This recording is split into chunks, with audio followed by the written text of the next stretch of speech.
Monika Sachin Agrawal from yoga health care centre.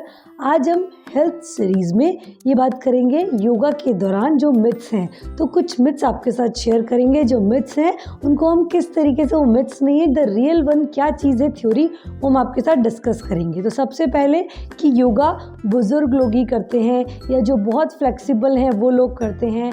Yoga बच्चों के लिए नहीं है, योगा यंग लोगों के लिए नहीं है।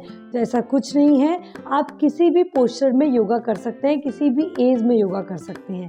जो हमारे योगा सेंटर पर आते हैं वो हम कह सकते हैं कि आपको 5 साल से लेकर 100 ईयर्स तक भी लोग आते हैं, प्रैक्टिस करते हैं और वो उनके हिसाब से हम उनको पोस्चर को मॉडिफाई करके उन्हें सबको प्रैक्टिस करते हैं और वो योग के लाभ से लाभान्वित हो रहे हैं।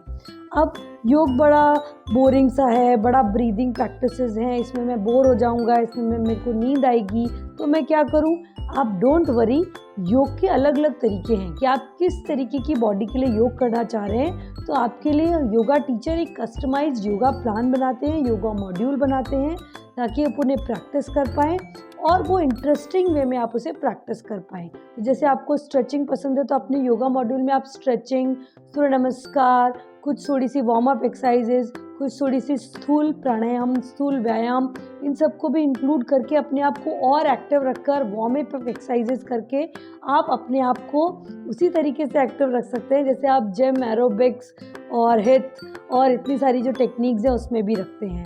अब तीसरा मिथ है कि योगा में स्ट्रेंथ ट्रेनिंग नहीं होती है। योगा में भी स्ट्रेंथ ट्रेनिंग होती है। जितने भी जो बॉडी के बैलेंसिंग पोज हैं, जो हाथों और पैरों के बल हम एक प्रैक्टिसेस कराते हैं, बहुत सारी ऐसी प्रैक्टिसेस हैं कि योगा में भी स्ट्रेंथ ट्रेनिंग आप कर सकते हैं। पूरी बॉडी की अच्छे से आप स्ट्रेंथन कर सकते हैं, एक एक मसल को, इंड्योरेंस को इम्प्रूव कर सकते हैं। तो आप प्रैक्टिस करिए, एक्सप्लोर कीजिए। अब योगा बेड रिडन स्टूडेंट्स के लिए नहीं है, जो बेड पर लेटे हुए हैं या जो बहुत ज़्यादा वीक है उनके लिए नहीं है। नहीं, ऐसा कुछ नहीं है। हम योग एक ब्रीदिंग प्रैक्टिस है, तो आप लेटे लेटे भी कुछ ब्रीदिंग की एक्सरसाइजेस कर सकते हैं।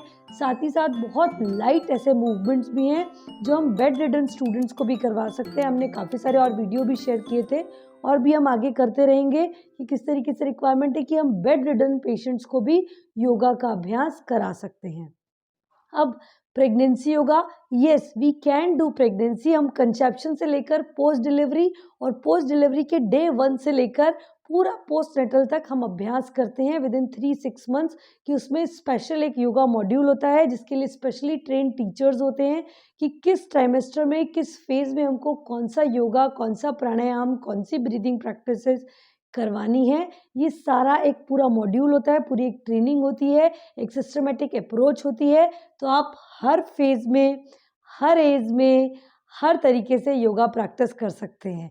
You can either sleeping, sitting, standing or with the wall support on your bed, any posture you can do the practice yoga, because yoga practice है आपके breathing का, आपके साथ ही साथ movements को synchronize करना और उसका जो end result है वो है body, mind, soul, तीनों का कोऑर्डिनेशन। तो सोचिए, इसे हर पोस्चर में आप बहुत इजीली कर सकते हैं और उसके जो अनगिनत असीमित संभावनाएं और असीमित जो लाभ हैं आप उन्हें गेन कर सकते हैं, महसूस कर सकते हैं, पूरा अच्छे से अपनी लाभ जिंदगी में, जीवन में उसे उतार सकते हैं। फिर भी आपको कोई भी कन्फ्यूज़न हो तो आप हमसे पूछिए, हम आपको वो पूरा आंसर करने की कोशिश करेंगे। बहुत इफेक्टिव है, एक ट्रेन टीचर के अंडर कीजिए प्रैक्टिस। कोई भी कन्फ्यूज़न आप अपने टीचर से पूछिए, हर चीज़ के मॉडिफिकेशन संभव हैं और आप अच्छे से योग को अपने जीवन में उतार कर हमेशा फिजिकली, मेंटली, सोशली, स्पिरिचुअली हर एस्पेक्ट में परफेक्टली हेल्दी रह सकते हैं। So all the best and thank you so much.